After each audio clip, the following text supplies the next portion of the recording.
Welcome to the Master Your Mix podcast, helping engineers, producers, and artists create professional recordings and mixes, even from home. I'm your host, Mike and Davina. Let's get started.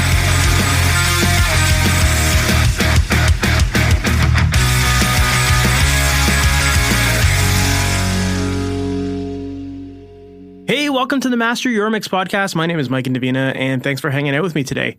Today, my guest is Ilan Rubin, and if you're not familiar with Ilan is a producer, engineer, mixer, songwriter. He's worked with artists such as Blink-182, Angels and Airwaves, his brother Ilan Rubin, The New Regime, Illenium, Frank Turner, and a whole bunch more. And in today's episode, this is a really exciting one. We're recording this episode on November 9th, 2023.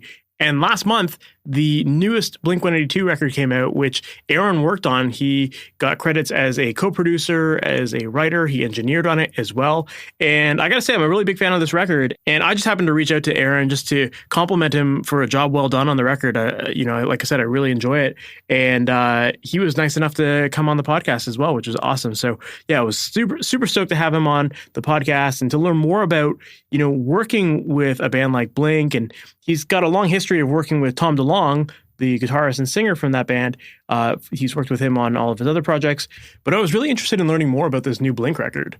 And, this record is number one on the charts right now. It's absolutely crushing it.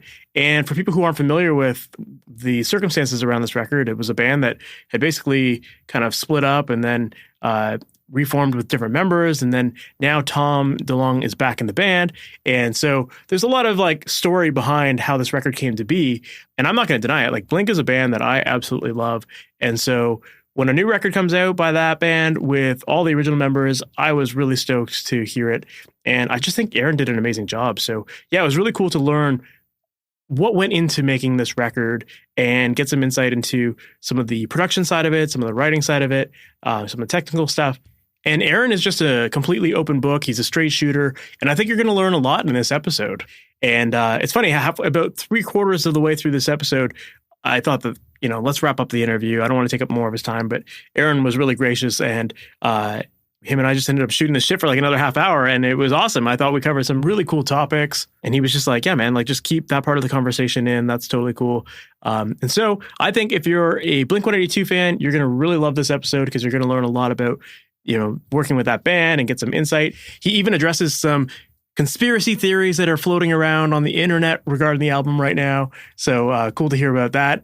But yeah, this is definitely a really fun episode, and I'm excited for you to dig in. So with that said, let's get into it. Ilan Rubin, thank you so much for being on the Master Your Mix podcast. What's going on, dude? Thank you for having me. For people who might not be familiar with you and who you are, what you do, and ultimately how you got into all this stuff, can you give us that background? Yeah, I am a producer, engineer, mixer, songwriter in San Diego.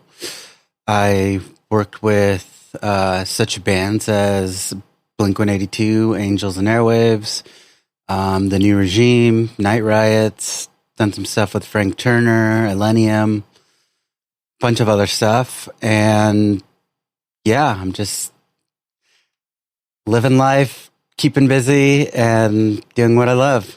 Right on, man. You come from a pretty musical family, from my understanding, too, right?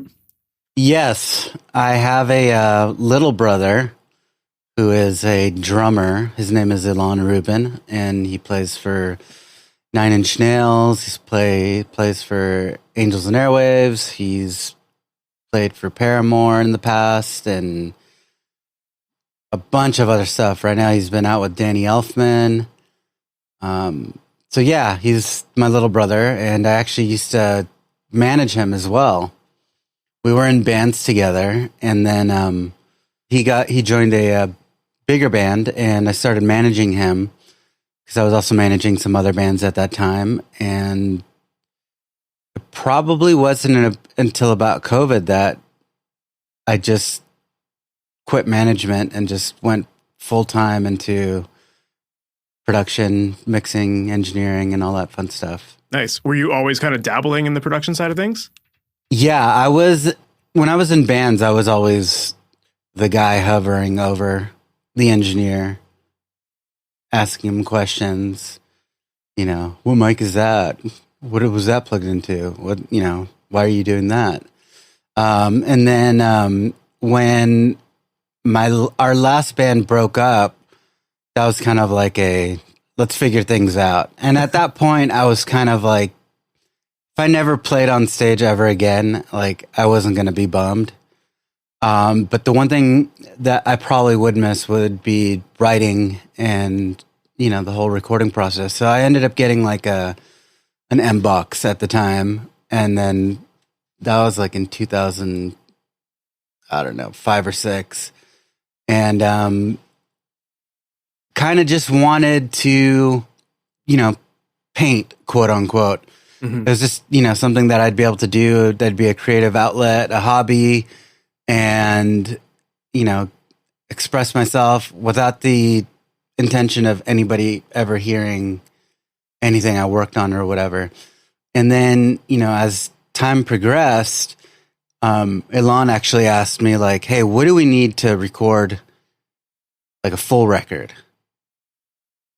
here, in what was, my parents' garage, because he was still living with them. And this was like in 2008. So he would have been about, I don't know, 20 maybe. And so, I kind of made a list for him, and he went out and bought, a few mic pre's, and I had this old Yamaha AW4416, which I ended up using for more pre's, like for drums and whatnot, and then would like route everything in. Actually, no, at that point we also bought the Digio too. So that's what it was. So I had everything kind of like line in from the Yamaha.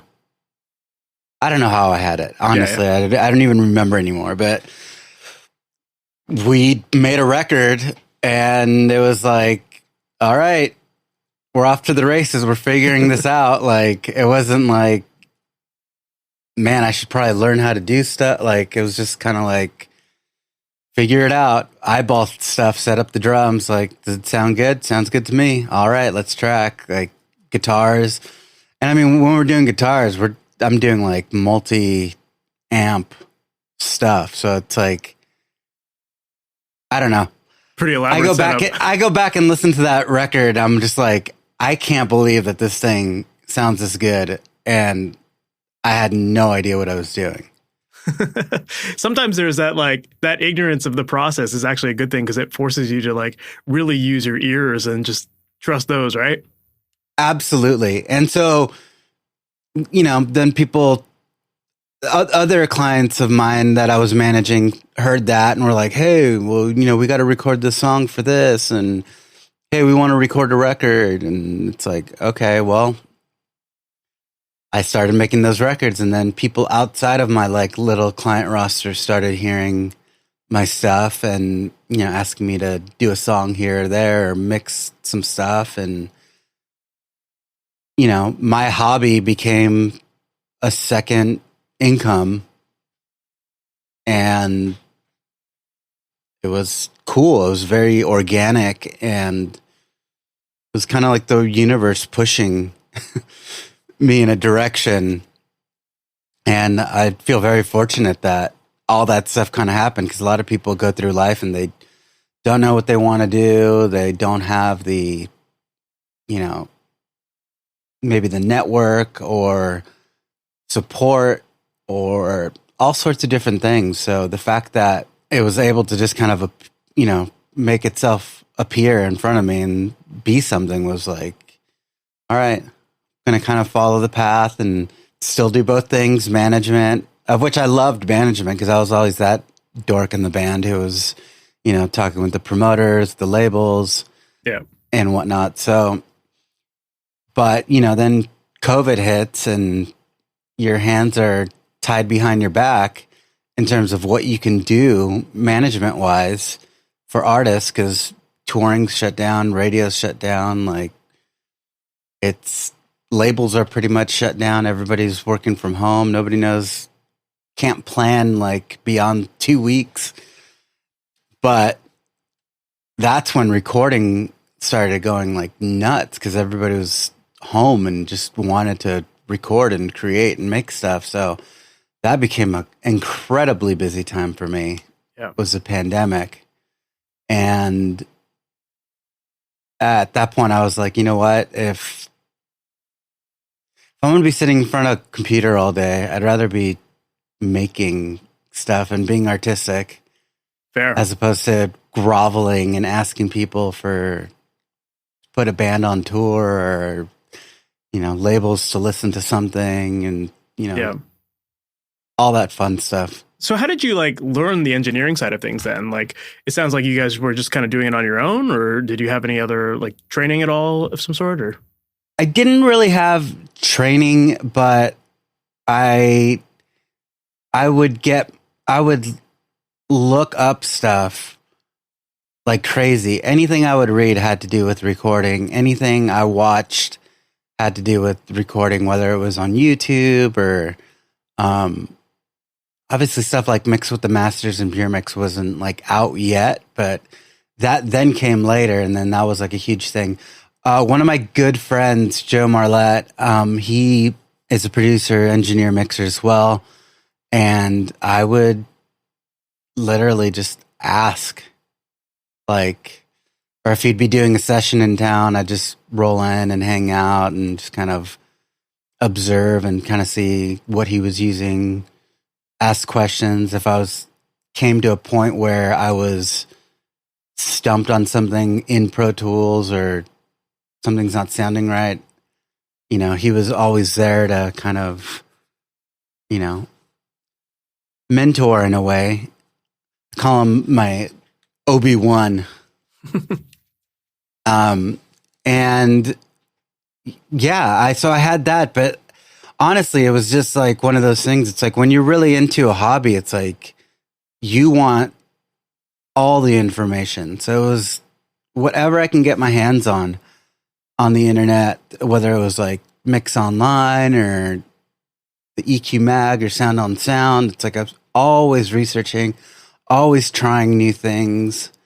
And because we had the gear at the studio that Ilan and I put together, there was a lot of trial and error and just figuring things out. And, you know, you start adding little pieces to the puzzle, like compressors and all sorts of stuff, and other plugins that weren't the ones that came with Pro Tools. And you kind of just start messing around and hearing stuff.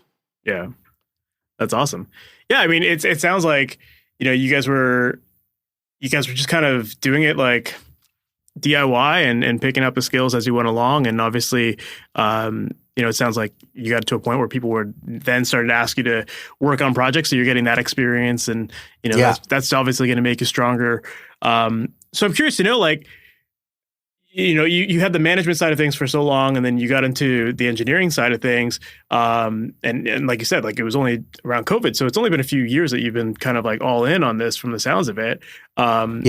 So as far as like taking your career to where it is now, and, you know, some of the artists that you've worked with, like what was it that you think made that transition happen as quick as it did?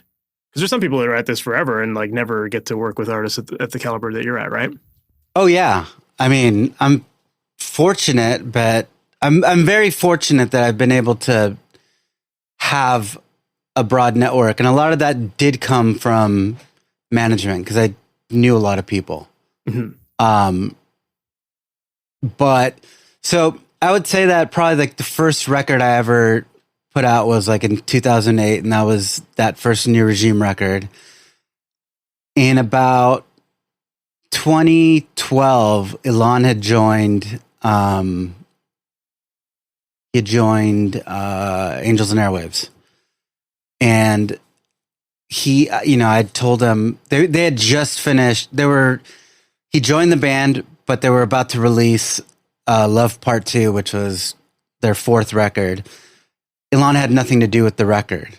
He literally came in after the fact. The drummer ended up quitting a month before the release. Tom was also out with Blink and all this stuff. And so when Ilan joined the band, I said, hey, why don't you get 2 tracks and do some sort of like remix or reimagination of these songs that they can, that Angels and Airwaves can give out for free. But it'll still kind of be like your, hey guys, I'm the new drummer. Check me out. Mm-hmm. This is what I can bring to the table. And we got through 2 of them, and Tom loved them. He was like, this is so cool. It's so different. It's amazing. He's like, you guys got to do more. Do more of them. Whatever tracks you guys want, I'll get you guys. And also, they had just put out their Love movie. So they had like kind of score pieces. But I don't think that they ever released the score. So he was like, why don't you pick a few of the score pieces? Or I think he picked out like 2, 3 of the score pieces. He's like, why don't you take these and just elaborate on them? So Ilan just went and almost like elongated these score pieces and made more out of them. Interesting. And we put all of that stuff together, and Tom told Ilan, hey, who'd you do this stuff with? Because it sounds great. He's like, did you engineer, mix it, like everything, or what? He's like, no, that was my brother Aaron. He goes, oh shit. He's like, so he's also a producer and this and stuff. He goes, yeah, he's done all of my stuff, and that was that. After about 2-3 weeks after that, Tom calls Ilan and says, hey, my engineer Critter, who had been in with Tom since the first Angels and Airwaves record, he's like, he passed away completely unexpected, and we have the studio, and we're going to need to get an engineer in there or something, and do you know anybody? And so Ilan threw my name in the hat, and I think it was maybe like 3 to 5 days later, we were in the studio already like working on stuff. Amazing. So that was a big leap from working on, stuff that's kind of like within your little network, and then moving on to something that's big, that's going to get heard. Yeah, for sure. But obviously, like, I think that's a pretty smart way that you guys approached it, of like, let's just prove our worth here, our value, and like, do something cool. And that obviously spoke for itself. And that's why you got the gig, right? Yeah, that's one thing that I've always been 100% all about, is that if you have to work for free sometimes, or you have to do something to prove yourself, do a mix on spec, record a song on spec, take the opportunity and do it. Or offer the opportunity. Hey, let me mix your song. If you don't like it, no problem. If you like it and you're going to use it, you can pay me. Yep. No one loses there. Yeah, it's so simple. Yeah, it's super simple, and it's just, you have to be able to prove yourself on any given moment, and it doesn't matter how many records you've done or how great you think you are. There's always another opportunity out there, and if you don't go for it or take advantage with whatever tools you have, and in this case, my tool was, I was on the more so on the management side, but it was fun for me too. I enjoyed opening up someone else's sessions and just kind of seeing all their tracking and what stuff sounded like when it wasn't mixed. Mm-hmm. Like what the processing was like, and going, I'm not too far off here. Like, because I've because of the whole management being the first thing I did and recording being the hobby, there's always been this like imposter syndrome. Yeah, I think, hey, people that have been doing it full time still have that, Yeah, but it was never anything I ever intended to do in life. Like if somebody told me, you're going to be a producer, engineer, mixer, I'd be like, yeah, that's my dream, but it's not going to happen. I didn't go to school. I haven't worked in the studio. I haven't put in my 10,000 hours, but after 10 years, your 10,000 hours are definitely there, especially if you're making that effort and you're constantly learning and taking in all of this information all the time. And there was a point where I was just like, come on, somebody put out something so I can learn something new, because I've just been all over the internet, message boards, gear sluts, like you name it. It was like, I'll take it. Yeah. I love it, man. Well, obviously, you took advantage of those opportunities, or you created them for yourself, which I think is massive. And that's something a lot of people are like, a lot of people are reluctant to do it. And it's kind of stupid to do it that way, because it's like, so what? It costs you a little bit of time, but then you now have a career, like a long career out of this one opportunity that went somewhere. You know what I mean? Like, that's all it takes. Yeah. So it's making the opportunity, it's taking advantage of the opportunity, and then it's being there, being the best that you could possibly be, so that you're not expendable or replaceable. Mm-hmm. Like, you cement yourself in people's lives. And one thing I was very fortunate about was that I was not relying solely on production to make my full income. I was still doing the management and other stuff. So because of that, I was able to really cultivate the relationships, and I didn't have to go out and do projects just to make money and not be available to Tom or to Ilan when they wanted to be making stuff. So for a long time, it wasn't about the quantity of gigs that I had or albums I was working on. It was the quality of them. And somehow between the two of them, I've stayed busy for the last 10 years. That's amazing. And there aren't a ton of people that could say that between two artists, they're able to stay busy for 10 years, make money, and, make something of themselves. Yeah, absolutely. Yeah, that's awesome. I think it's a pretty rare thing, but obviously, again, like you said, like, you were the kind of guy who was just always pushing yourself to get better and better. And it sounds like you still are. So that's to this day, I'm still nerding out on stuff. Yeah. So that's obviously the reason why you've had that long career, like, working with, or you've been working with these artists for the long period of time. Obviously, like your brother, you guys are brothers, but like someone like Tom, for example, like, who has such a history of working with lots of other big producers and stuff like that. Like, who knows? He might want to move around, but like, no, you've proven your value, and that's why you've stuck with him, and why I feel like you're continuing to work together. Yeah. We've developed a really great relationship, and an even greater working relationship, in terms that, he calls it a partnership. Anything that has to do with music creation, I've been a part of with him for the last 10 plus years. And whether it's an Angels and Airwaves record, a solo record, scoring for a TV show or for a movie, or even weird stuff like a little presentation that he has to make and he wants a little bit of music for that presentation. Like, we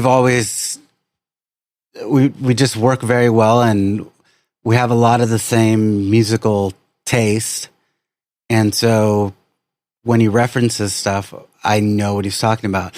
And it's the same thing with Ilan. I mean, I know his entire musical catalog of what he loves and what he's always listening to and whatnot. And it gets to the point where I already know, based off of what he's playing, what he wants the sound to be. Like, as it's just kind of that thing. So when you start developing those relationships with people, like, it's a completely valuable tool to not have to sit there and explain or show or have people understand. Yeah. That's cool. I love that you described it, or that Tom describes it as a partnership. I think that's such a really cool relationship to have. And it kind of leads me to a question that I was curious about. Like, with the latest Blink record that just came out, one of the things that I noticed right away was that you're credited as a co-writer on some of these tracks. And, I was curious to dive into that a little bit because, the band has like historically been kind of written as a three-piece. And I know that they did some records where they did co-write with other people, but for the most part, it's been the three guys. And so I'm curious to know like how the topic of co-writing came into play and like how you got into that with the band. Like, I'm assuming just, through your partnership with Tom and like constantly working with each other, he's trusted you as someone who can provide really good input. But was that what it was? Well, what started happening was, so the first Angels and Airwaves record, I was pretty much a producer engineer, and I would make suggestions and comments like a traditional producer would have back in the day. And my focus wasn't really on songwriting, but you go back and you start listening to things and you're like, I kind of was songwriting. I did that, or I played that, or I came up with this part. And then we did an EP after that, and there's probably about one song there where it was like, probably had more hand in writing. But again, I wasn't thinking about songwriting. The next EP was literally me and Tom. Ilan was out on tour with 9 Inch Nails, and he wasn't even a part of that album musically. He came in on a week off and in half a day recorded drums for the album, which was pretty much the last thing that we did for that record was the drums. And at that point I was like, I'm doing a lot of writing here. So when we started working on the album Life Forms for Angels and Airwaves, Tom was very open about it. He's like, you do play a big role in the songwriting of these songs. Like, I think that, you should take some publishing on the stuff. And, at that point they had been splitting things, 50-50, Ilan and Tom. So for this record, what ended up happening was I pretty much got cut in 15% across the board on everything. And so that was kind of my first quote unquote taste into publishing. Yeah. And, that's cool.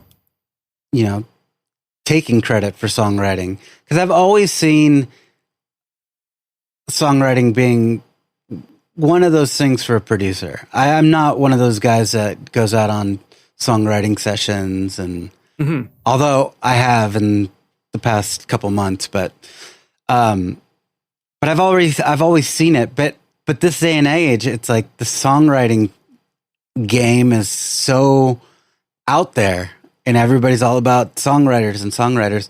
So Blink traditionally wasn't into songwriters. It wasn't until maybe the last two records, of which Tom wasn't a part of, that they started bringing in songwriters. And that probably had to do more with the producers they were working with, which is like John Feldman, who loves bringing in anybody he can into the room and write songs. And it's this big, he's thing. a songwriter.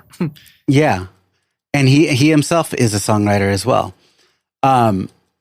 So when we started work on this record, it was one of these situations where you have three guys. When we started, there were three engineers. Each guy had their own engineer. They would get together, write a couple of songs, do some basic tracking, and then everybody would go to their respective studios and kind of work on their parts and start recording their parts. So for this particular record, I was hired as just an engineer. Of course, I can't just engineer.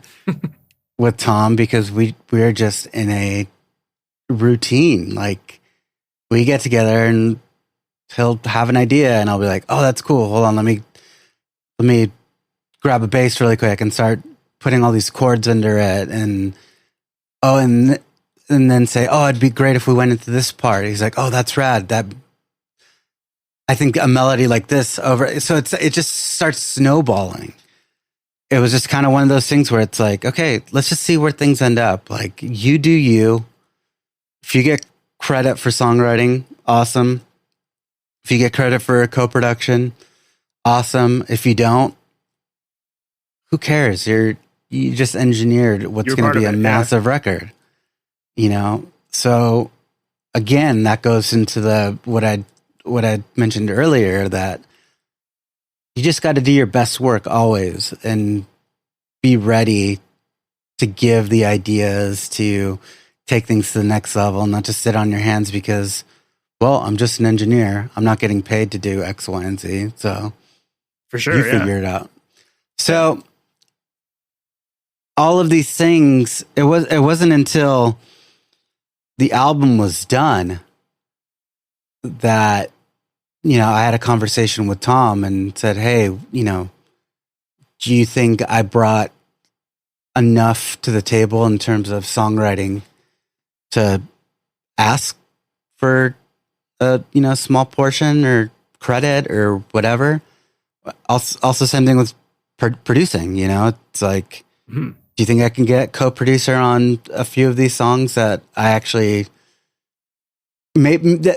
most of the songs that I got co-producer credit on are songs that started at Tom's and later went to the other guys. Gotcha. And some of them changed a lot. Some of them changed not at all.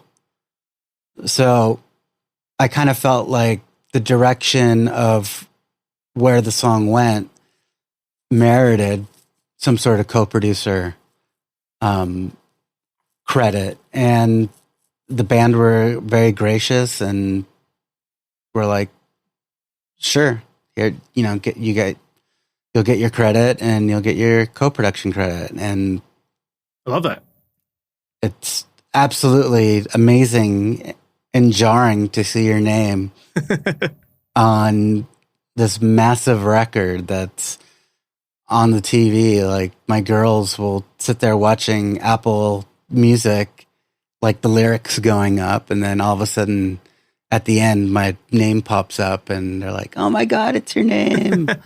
You know, they get all stoked and whatnot. And, you know, for me, actually being a fan of that band before I even knew Tom or anything, it's like a really cool full circle music thing. Like, I love that. Yeah. I think it's, again, just kind of showing, you know, that example of like you creating opportunities. And, you know, I think some people would be like shitting their pants to ask for credits for, you know, but at the same time, it's like you have that relationship with Tom and you put in that effort and obviously you guys have that relationship where you can talk openly about that stuff and it works out. And, and that was one of the biggest things that surprised me about Tom when we first met. Is the very first session, I don't know what it was. It may have been like the first take of something that we did. He was like, what do you think about that? That's cool. Asking me my opinion. And I'm a very opinionated person. And I'm also not a great liar where it's like, oh yeah, that's awesome. Let's do it again. You know, I to my detriment or not to my detriment, I can sit there and give an opinion and also back it up with an idea. Yeah. Because I'm constantly hearing stuff in my head. Mm-hmm. And the fact that A, he cared to ask, and B, took the opinion and took my idea right then and there was like, that's amazing to me. Yeah. This That's guy so cool. sold like 30 million records, and I've sold what, 1,000 tops, like collectively, and so that to me was a very eye-opening situation, and it was also what I think led to things kind of being very cool between us, because he knew, I think right away, that I wasn't a yes man and a bullshitter and whatever, doing whatever it took to like hang on to the job. Yeah. You know, and then we've gotten into it, like in terms of like not agreeing on a certain thing. And at that point, in those situations, just like with any artist, like they have the final say. Of course. Yeah. And I've been an artist, so I get that. And I've had fights with a producer, you know, and it's like, end of the day, like I'll take the hit if it's not the direction. So it's always like, it's your name that's going out on it, and it's your song, and I want you to be stoked on it. So if my idea doesn't make it, that's for me to sulk about. And a lot of the times you forget what your idea even was, and you listen to whatever decision was made and you go, that's great. Yeah. I love that. Obviously, like he trusted you as a producer, and you know that's a huge compliment to, you know, considering like you know, in my opinion, my favorite all-time producer is Jerry Finn, and you know, and arguably I think he, like, you know, those were the best records that Blink made, you know, like were the early Jerry Finn records. Yep. And so, you know, I think it's interesting to like to see like people coming into projects like working with Blink now. I know like even Travis was talking about like, you know, they have such huge admiration for Jerry and their time working with him. And Travis had even said that like throughout this whole process, he was always asking himself like, what would Jerry do?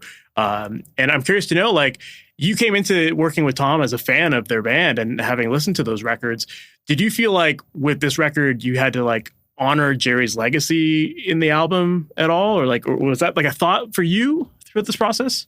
It wasn't an outright thought like, oh, I'm going to do this for Jerry. You know, unfortunately, I never got to meet Jerry, but I was a massive fan of his work, not just with Blink, but the Sparta record that he did, and he mixed the Living End record that I really liked, and there was just a ton of stuff that I think he was a big part of me really wanting to get into the production side of things, because I think it was the first time that I heard something that was attainable in terms of music that I could write sound great.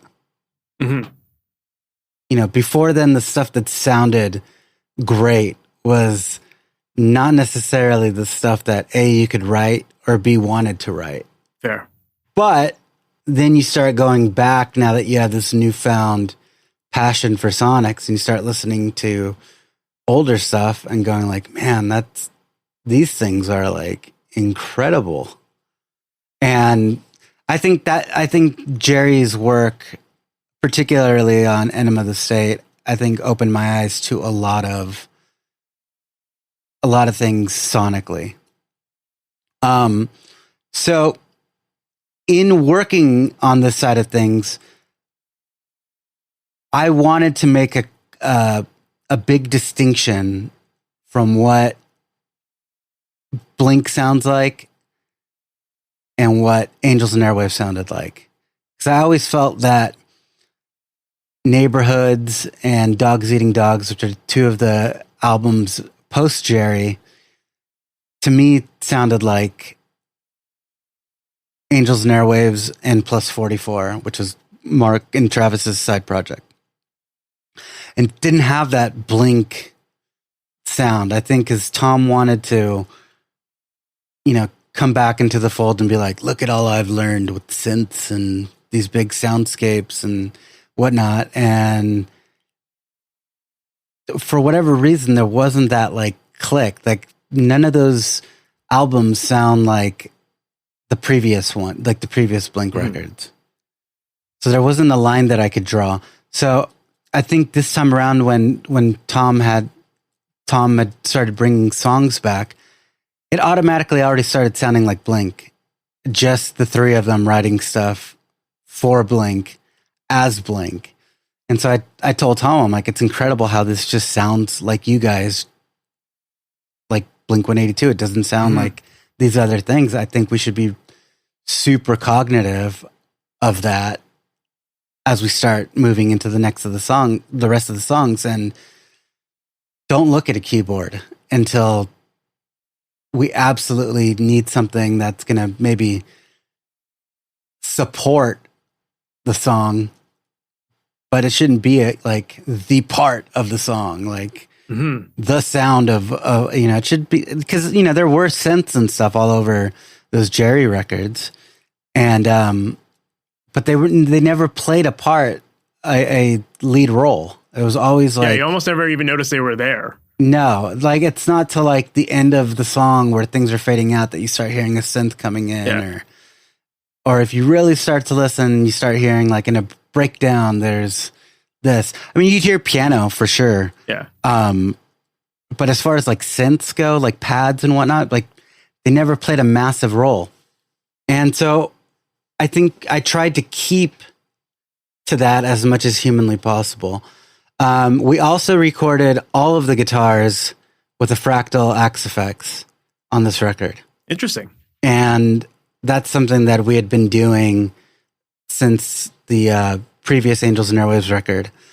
And we did that more so as a writing tool because Tom would constantly be changing stuff. So I would be setting up amps and getting these awesome tones and then walk in the next day and he's like, oh, I completely rewrote the chorus. So these are the chords. And I'm just like, but these guitars sounded so, and it was like, you'll get them again. It's fine.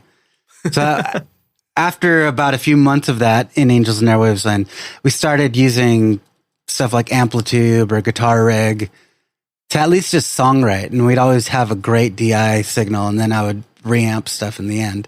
But when it came time to start touring with Angels again in like 2019, and the topic of guitar rigs came up, I said, why not do an X Effects?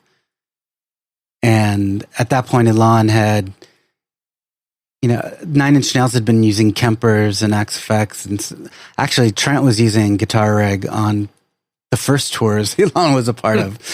Everything would be going through a Mac. But I'm like, a lot of people are out there doing it and they sound great. And I'm like, not only that, but they sound the same every single night.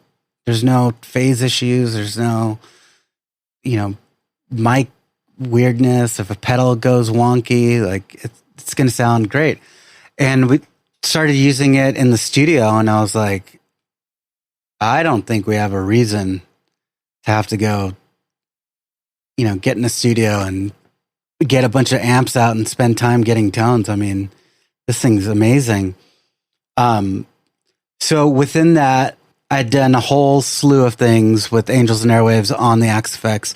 So when it came time to the Blink record, I took a very Jerry Finn approach to how I would do the guitars for the Blink record in terms of, I know that Jerry always had 3 amp rigs. He'd have a Marshall, a Mesa, and a Fender twin reverb. That was clean always. So the one thing I couldn't do with the XFX was do 3 amps. I could only do 2. But I always figured if I need to blend in a completely clean amp, I can just always do that after the fact. And I never really had to do that, except for maybe once on the entire record. But other than that, I did have that mindset of how Jerry would have done things. And I heard stories from Tom in terms of they spent an entire day shooting out guitar cables to see which was the best sounding guitar cable. And like, that's something that Jerry would do. And Jerry would knew all of his serial numbers for all of his gear, like by heart. And they would string guitars after every part. So if you did an entire rhythm track for a song, that guitar was like, restring it. Wow. And all these things. Now, we didn't do any of that because we're lazy. And and hopefully Tom learned what worked best back then and could do it now, right? No, he didn't, and nor did he care. He said it was the most aggravating day of my life. Like, I sat there in the studio and did nothing. And they're all sitting there listening to these tracks that I can't even decipher like what the sonic difference was, but for whatever reason they knew. And so I thought that was like super cool. But yeah, I did have that in mind in terms of the tones and in terms of the songwriting, because on my side of things, and mind you, I told you there were many players in this record, and other engineers or other people that were brought in that were friends of the band that, added stuff or whatnot. But on my side of the spectrum, I was always wanted this album to be what would have been the album right after Self-Titled. Yeah. Had the band never broken up and done the other endeavors. And I would say that every so often, to the point where I think it kind of like got in the back of Tom's mind as well. Yeah. Oh, I think you nailed it, man. Like when I listen to this record, to me, I kind of think of it like it's like the Taylor Swift Eras tour, but of Blink records, where it's like you hear all the influences from all the previous records, and there's like every song seems to have like a little bit of inspiration from a previous record. At least that's the way I hear it. And I think that like tonally, you crush the guitar tones. Like it's a typical Tom DeLonge sound. It's like what you expect. And that's one of the elements of the record that I was curious to learn a little bit more. Like obviously you said you were using the Axe effects. Like what I really love about the guitar tones is that on the surface they just sound so big and full and massive, but then you kind of like pay a little bit more attention to them and you realize like they're super detailed. Like you can hear every single note, and I think it's funny because you said you didn't really have to rely on a clean amp for this, but I feel like I hear that clean tone out of it. So I'm curious to know, like, as far as like blending those sounds and getting the sound of this record, aside from using the Axe effects, like how did you go about deciding like, okay, this one's going to be the dirty sound, this one's going to be a cleaner, or was that how you thought of it?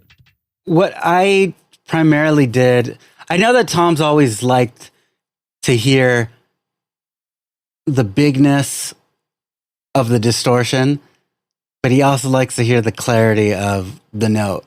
Mm-hmm. And that's been a big thing that's been cemented in my head when it comes time to do the guitar tones and whatnot. So primarily the rhythm guitars would be something with would be two different guitars with humbuckers. At the beginning of the recording process, it was mainly his Gibson 333s. He had like 6 of them, and then they're all pretty much the same guitar, but different colors. So it was one of those, and then usually he has an Explorer or a Gibson SG or something else, anything that had humbuckers really, to me, is usually the rhythm guitar thing. And then as far as what the riff or octave part or the rest of the song needed, we'd then kind of choose from a wide array of guitars that he has, whether it was a Les Paul Jr., a Strat, a Telecaster. He's got a Gretsch, what are they called? Falcon. He has, I'd actually gotten a Jaguar a Jazzmaster from Fender that they sent us. And we had a lot of like tonal abilities, because at the end of the day, the guitar does play a big part of the tone. It's not just plug in and play. I mean, you're probably not going to have a massive distinction from humbucker to humbucker to humbucker with a distorted sound, but definitely with like lead parts and octaves and whatnot, you will have that distinction, especially whether big distinction, obviously, between single coil pickup and a humbucker. Mm-hmm. So yeah, we'd just kind of see what would work, and we'd kind of play it in the track. And if for whatever reason that guitar wasn't sounding right, then it's like, all right, go get a different guitar. Let's try that one. And then it'd be like, oh, all right, that's it. That's the sound that we're going for. And then in terms of the amps inside, like most of the rhythms were usually like a semi-distorted, like plexi style amp. And then the second amp would be something else that was more distorted. So something that was more like a Soldano or a Mesa, Bogner, things within that world. And depending on parts, it was cool to just be able to quickly audition an amp and be like, all right, cool, that works, and go. And then it would go out of the Axe effects and then go into the Tom has a Manley stereo Pultec EQ, which was Jerry Finn's like go-to move with guitars. Is the final EQ for the guitar was that Manley Pultec, and it was usually the 1K, the 1.5K, or the 2K, which the regular Pultecs start at 3. Mm-hmm. So, but you know, that wide broadband curve at that 1K or 1.5 just brings the guitar out and brings out the detail in the top half of the guitar that I think contributes to being able to hear that detail. Gotcha. Yeah. Because I always just figured that it was, because I knew that with Jerry, he did love to use like that twin reverb and have that clean sound in there. So I always just assumed that it was just like, that was the thing that was like a little, like slightly louder in the mix, so you would get that clarity. But, you know, I guess it's that Pultec and that maybe that slightly distorted guitar that does all the magic, right? Yeah. A lot of it is that blending of the semi-distorted, where you're getting a lot of the note, you're hearing the clarity of the strings, and then you just start bringing up the distorted amp that's giving you the body and the girth and that the low end, really, until it starts stepping on the toes of the note, and then you start kind of backing it down. Yeah. And I think having that in the back of your mind all the time lends to getting detailed tones. Yeah. And hey, listen, if you record something and it's too clean, then fuck it, you ramp it. Of course.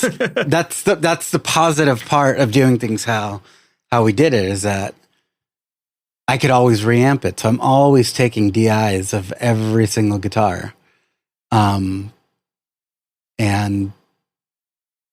yeah, it's one of those things. Worst case scenario, you can always change it later. Yeah. No, that makes sense. Like, especially if you guys, from the sounds of it, there was a lot of reworking of the songs and all that stuff too. So like having it all digital kind of gave you a lot more flexibility. You didn't have to like, keep recalling all your amp settings and doing it that way, right? Yeah, and also because the sessions would change so quickly because everyone's working on the same tracks in their own spots. And while I might have like, you know, session number 10 of a particular song, Travis might already be on 15, which means drum parts may have changed, arrangement may have changed. So being able to go back and forth, and maybe now I have to edit the guitar a little bit differently to fit the new drum pattern. Mm-hmm. So having that DI saved me a lot of having Tom redo stuff. Yeah. If it wasn't completely necessary, if it was like, oh, the tempo of the song changed, or who knows? Because nobody likes to do that. Nobody likes to redo things, especially when they're so pumped on stuff. So I'm A-okay with redoing things if need be. And if something just really had to get redone, then you'd just redo it. Yeah, that makes a lot of sense. Because I was also curious about the dynamic of like working with everyone in a different studio, and like when everyone's in the same room, you can hear how all the pieces are coming together and how all the tones are coming together and that kind of thing. But when you're working all separately, I imagine that there would probably be some disconnect here and there, and there'd be adjusting accordingly, right? There definitely was, but not a ton. I would say that most of the songs that were started in LA with the three of them, once they came to me, it was a pretty good representation of what the song ended up turning out as. Unless it was a song that was like changed a million times, which I honestly can say that of all the songs, there were maybe two where there were changing things constantly on it. Anything that started down in San Diego, I already kind of had a grasp on what I wanted in it, and sometimes it would change, sometimes it wouldn't change a bit. And we were very cognizant of, okay, well, let's leave the second verse open. That'll be Mark's verse, or, Mark's going to do the harmonies on this, or so there was a good camaraderie in terms of sending stuff back and forth. And if somebody didn't like something, then they offered up an opinion, or we'd go and change something. And it was a group process 100%, which was very different than how things had been, because the process up until then with Tom and I working is that at the end of the day, Tom had all the veto power in the world. Like the final decision was his. In this situation, it was not his final say. It was put stuff there. The best idea wins. If somebody has a better idea, great. If they have an idea and, two of the three didn't like it, then, work on it until we figure out what the right move was. And usually those things presented themselves pretty clearly. So it was good. The biggest situation, more of anything, was session management. Yeah, I was going to ask about that. I figured that would have been a bit of a nightmare. Yeah, it got to the point where I was like, hey, if we're going to use an SSL EQ, can we just choose one? But what ended up happening was that at Travis's studio, which is where everything originated, they have their template up and they don't really go in and change it too often. So the plugins that are there are the plugins that are there. So I only had to buy a few plugins that I didn't have. But then they also work super, super, super fast at Travis's studio. So a lot of times engineers don't have time to be naming stuff. Interesting. So once I got the session, I'm like a organizer. The rest of my life is not organized. My sessions are organized, color coded. I like everything to be in caps. I like seeing things in a certain way. My master fader is always at the bottom. Theirs is always at the top. Interesting. And then I started just getting into the folders a lot once Pro Tools started bringing them out, and they hadn't really started on that stuff, but then they started seeing how they were being used, so they started using them. And so I don't know, but you also have like 3 engineers kind of like usually being the only engineer on the project going like, let's do things my way, or Of course. But and everyone's always trying to like tell each other why their way's better. Yeah. But end of the day, it's just a matter of being able to keep track of things. Yeah. It's almost like you guys all needed to like, all the engineers needed to get together and be like, let's come up with a standard operating procedure for like how we're going to like make our session. Let's make it all the same. But I guess that wouldn't have worked out just because of like the way you guys all work with your respective musician, right? Yeah. But, in the end, we got whittled down to, 2 main engineers, which was me and Kevin Thrasher, who's a rad guy. Like him and I got along super well. We're always like communicating, and he took so much of my annoying gear talk.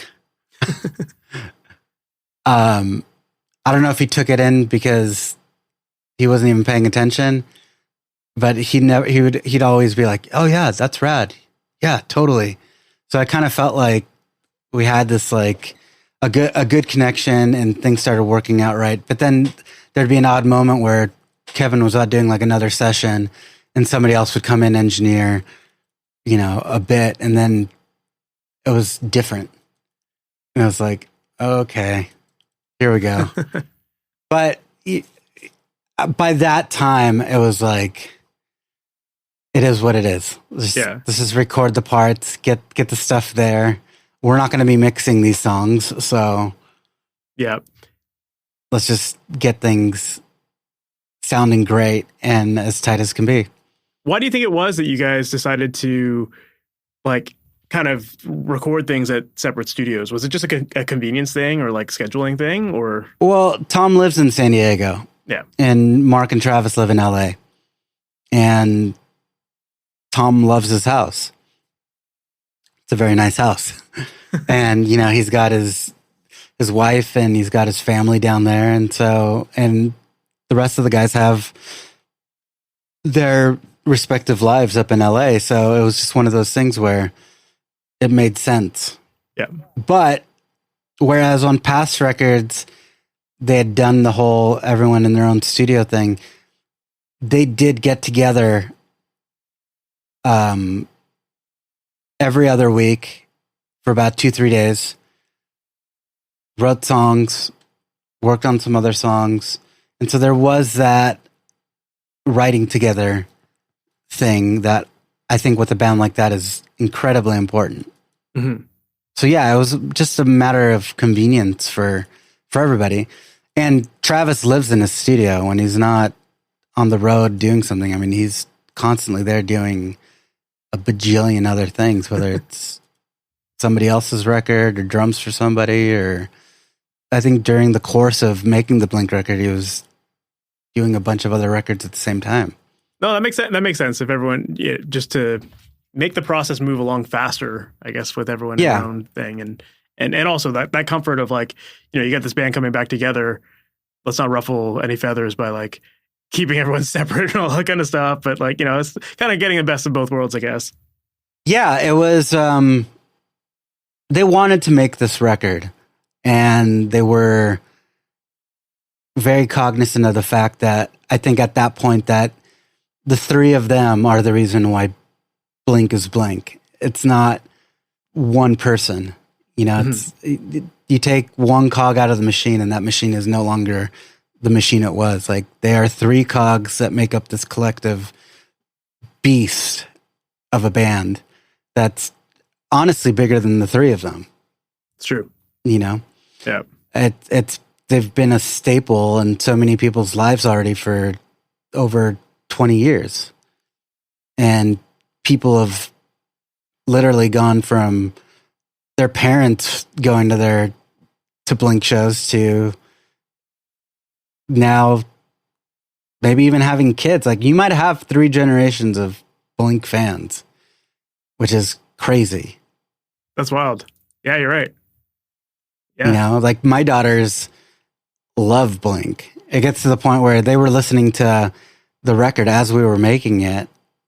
And I couldn't even tell my daughter that it was Blink until it was announced, because I didn't want her saying something to someone teacher or something. Yeah, just, I don't know. That's the last place that you'd want the secret to come out of as a 7 or 8 year old. Kids elementary school, but she'd be like, "Oh, is this Angels and Airwaves?" I'm like, "Yeah, it's some music Tom's working on." She's like, "Well, I really like that song." And oddly, all the songs that she ended up liking wound up on the record, and the songs that she didn't like did not wind up on the record. Interesting. Sounds like you got a producer in the family, man. Yeah, that or an A&R person. That's awesome. Well, dude, this is like, I've really enjoyed learning about this album and everything that went into it, and I'm sure I could talk to you forever about it, but I really appreciate you taking the time to hop on here today and chat about this. And I think you guys crushed the record, man. I'm a big fan of it, and I think that like you nailed all the tones. The songwriting on it is great, and yeah, man, just like kudos for a great job done. Thank you so much. Yeah, awesome, man. Well, yeah, we can wrap it up there. So what? You don't want any tips on how to master your mix from me? Hey, if you want to. I was very curious about the the guitar tone stuff, because that's something that like I've always just admired about Tom's sound, is like, what went into it, and so it's cool to hear that you were doing the digital thing. Yeah, and believe me, it's like I'll go and I'll lurk on message boards and stuff just to kind of see what people are talking about, and people are like, "Oh, they're using Axe effects, like guitar tones aren't going to be good," and I'm just like, just wait. And it gets to the point where it's like, you would not know. Yeah. Is it all just like was it all like just double tracked? Is that your typical approach with that, or were you guys layering a lot with rhythm guitars? I usually double track, and maybe I'll have a center guitar. Yeah. Doing something if it needs that extra level of things. As far as like riffs, I hardly ever double track riffs. Octaves, maybe. It depends if it's more of a supporting part or an actual line. If it's an actual like melodic line, then it's up the middle and taking up the space it needs to take. If it's more of a supporting, just to kind of give a different color to the chord, then I'll double track them and kind of blend them into the rhythm guitars. Cool.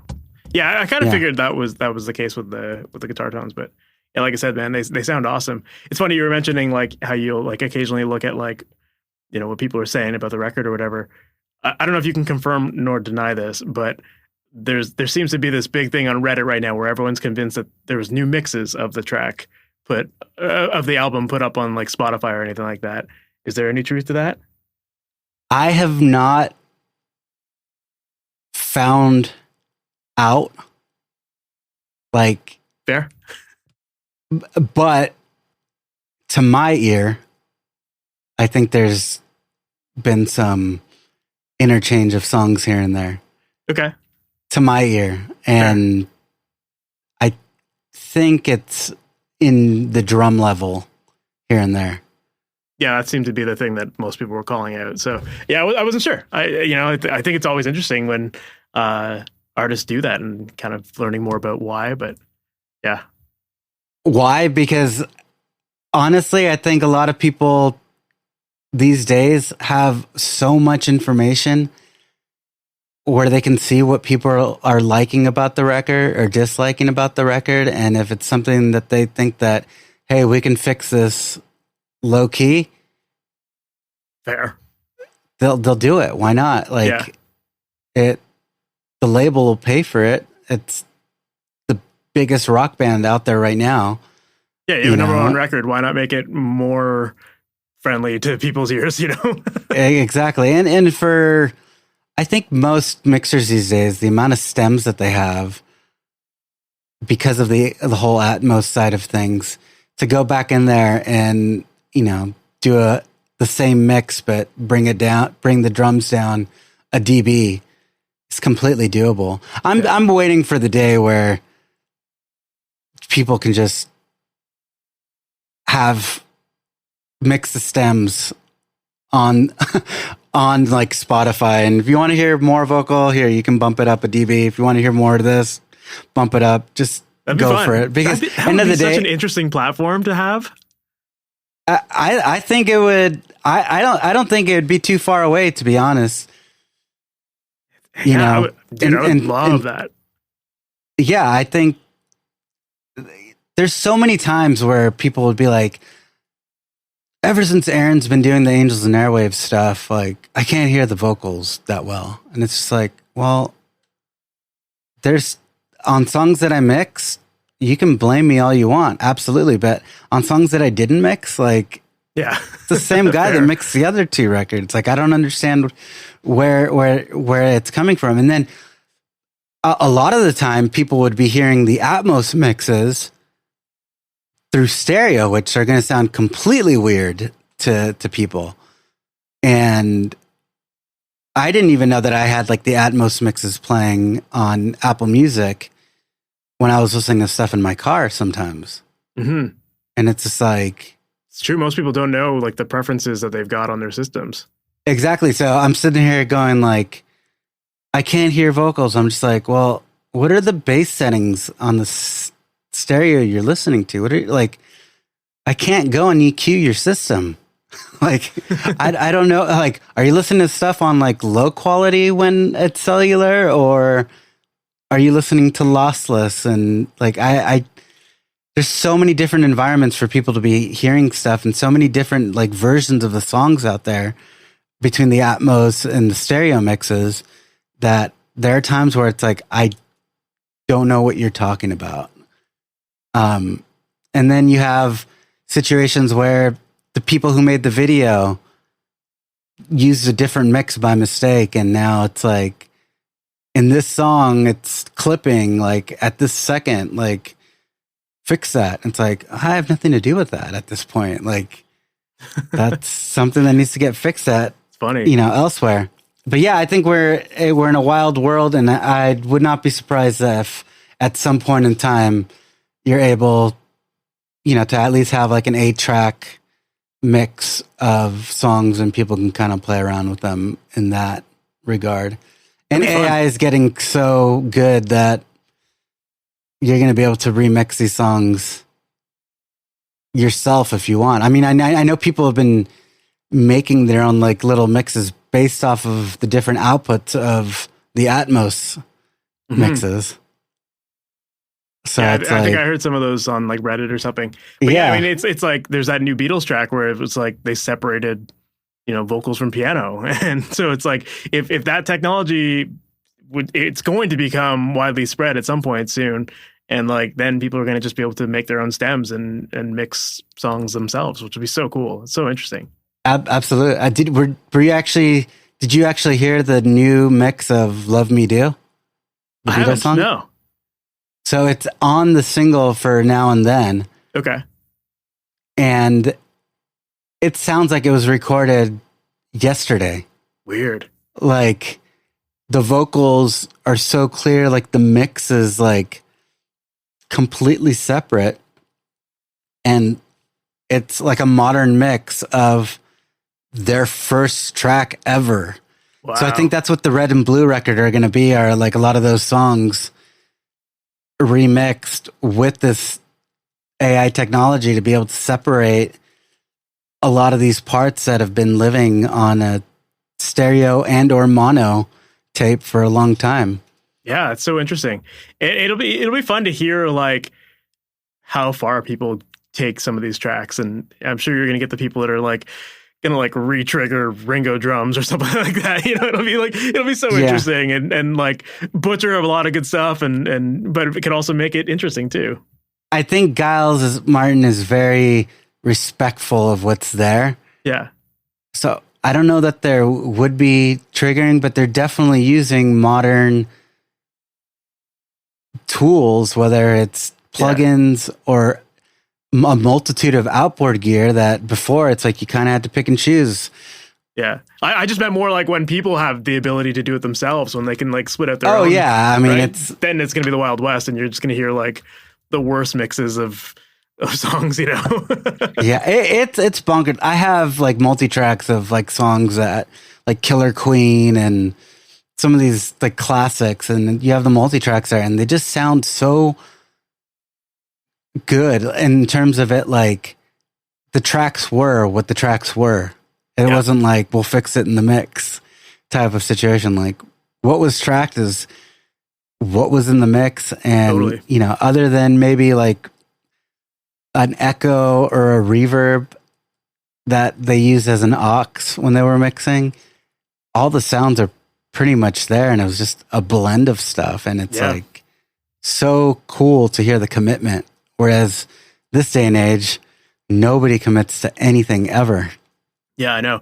I remember I heard the Bohemian Rhapsody multi-track, and I was just like, holy shit, like this is like the commitment that went into this, and like how finished it sounds just with like the tracks being bounced down and committing to like all the vocal layers and everything. It's incredible. What I always ask myself is like, does it sound incredible because it's what we've been hearing forever and just anything else would sound weird to us? There could be some truth to that. Or did they just know what they were doing and they just did it? Yeah, that's interesting. I always think about that whenever like you hear of a band that's debating or that is going to like re-record an old record, you know, it's like, am I going to like it? I just, you know, I've heard the same songs like 30 years, you know, this way. Like, I think anything else would just be jarring to me, you know? I could definitely see where there could be a lot of magic and vibe lost with remixing a lot of these older songs. I think it's the nostalgia. It's like you have nostalgia associated with these songs, and like they were a part of your life in so many different elements or so many different ways. And so then you have like this new, if you have like a new version of it, it's not the same song. It's not the same vibe, you know? Yeah. I always see it like, I think if you're able to maximize what was already there, then it's going to be fine. If you're going to go in there and start changing things dramatically, I think that's where you start getting into weird territory. But fair, you know, you never know. It's like there'll be a record out there and all the engineer does is flip the phase on the snare drum, and it's like, now it sounds like a completely different kit because for whatever reason, they just chose a different phase correlation where, you know, now the snare drum sounds big as opposed to sounding like, you know, snare bottom-ish. Thin or whatever. Yeah. Super interesting stuff, man. But yeah, it's super subjective. It's probably, you know, it's a art form, and I don't know. I think my goal usually is just to like keep the meaning of the song and the intention of the song for what the artist was envisioning, not go in there and put your sound on there. Of course. Yeah. No, that makes sense. And that's why, you know, like, again, with this Blink record, I think that, you know, it sounds like Blink, and it doesn't sound like another producer was working on it, you know? And I think that's a good thing, you know, that the vision, or at least the vision that I think the fans had of what this record could have been, that was executed on, and you guys achieved it. So, yeah, man. Yeah. Great job. You know, hats off to Travis. Like, he lived with that thing over and over and over. I mean, there were times where he would retrack drums after the song was mixed because just thought that the snare drum could sound better or different, or should. Yeah, I heard that he would like record multiple kits throughout a song, and like it's just so interesting to like have to. I would imagine mixing that would be a fun challenge. No. Maybe fun's not the right word. No, I mean, as the record was going, there'd be like a fill that was punched in, but that fill that was punched in a month later on a different kit with, mics moving everywhere. So on that one fill, the phase relationship between like the snare and the overheads is completely different to the point where it was like out of phase.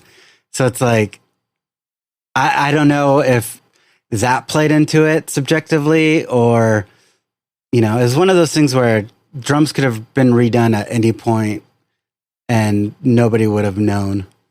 Interesting. Except for Travis. Mm-hmm. But he's, he had a vision of what he wanted the drums to sound like. And,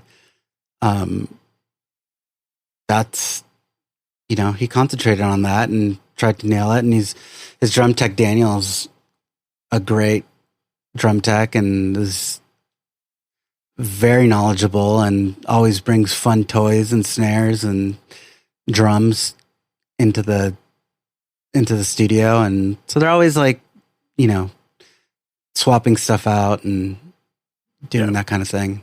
That's fun. Makes for interesting sounds and obviously, like, you spend the time.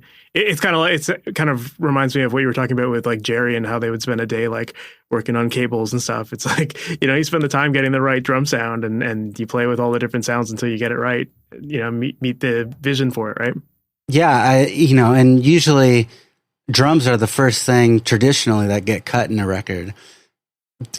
These were getting cut all over the place, like whenever.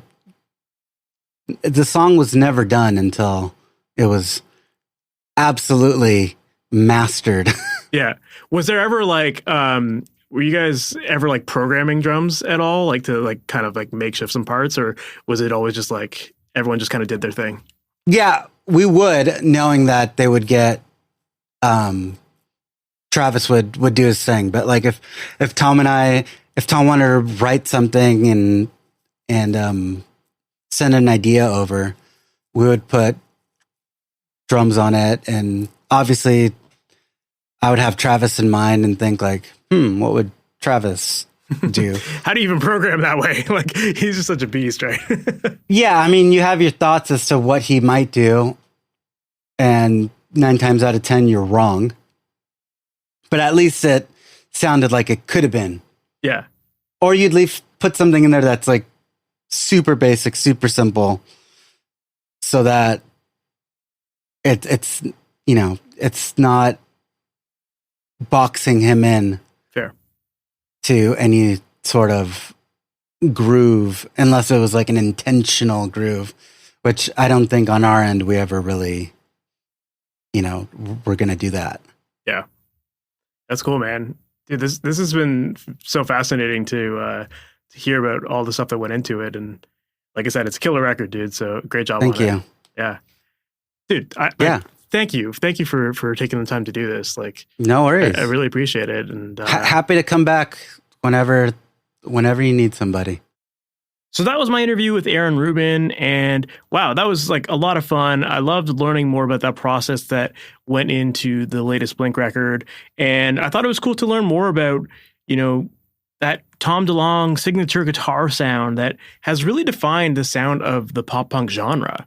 So many people want to get that sound that he's got. And so to have someone who's been on the inside working with Tom and who is very intimately familiar with those guitar tones and how to get them, I thought it was cool to learn more about, how to get those in and the different amps that they blend together and all that stuff that goes into it. So I really enjoyed learning about that. And I also thought it was really cool that early in the episode, we talked about the idea of proving your value and how, he had made that suggestion to his brother about remixing some songs to just kind of show what he could bring to that band. And as a result of that, not only did his brother solidify his role in the band, but also Aaron made himself known throughout the process by putting his best foot forward and creating that opportunity. So I thought that was really cool to hear. And you can tell that like Aaron is just the kind of guy who he creates opportunities, he finds opportunities, and when those opportunities come up, he crushes it. And because of that, that's why he's been able to see a massive growth in his career and so quickly as well. So yeah, I just thought that was a really fun episode. I really enjoyed learning more about it. And he's just such a chill dude. So I really appreciate his time.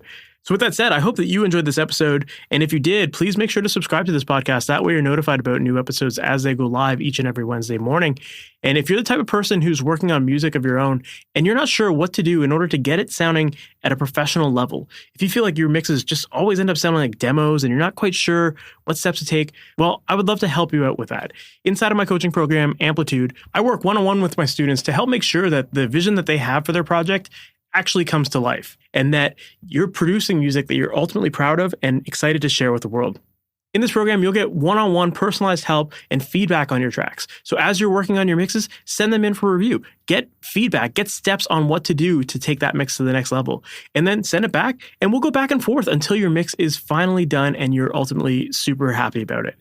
Plus, in this program, you also get access to a giant library of masterclasses designed to help make the process of recording, editing, and mixing your music easier. And you get access to mastering and a whole bunch of other stuff. So if you're interested in getting help with your productions, make sure to visit MasterYourMix.com/amplitude. And on that website, you'll find all the details about the program. And then I would love to hop on a call with you. And I'd love to learn more about the projects that you're working on, learn more about your process, and to see if I can help you out. I only accept people in this program who I truly believe I can help out. And if that is you, then I would love to work with you to get your mixes to that next level, get you super excited about your songs, and feel confident in your process as well. So once again, make sure to visit MasterYourMix.com/amplitude to get all the info there. So with that said, we've reached the end of this episode. Thank you so much for sticking around, and I can't wait to chat with you in the next one. We'll talk soon. Have a good one. Thanks for listening to the Master Your Mix podcast. To have your questions answered, submit your questions to questions@masteryourmix.com. Please go to iTunes and subscribe and leave a review. And for more information on how you can improve your mixes, visit MasterYourMix.com.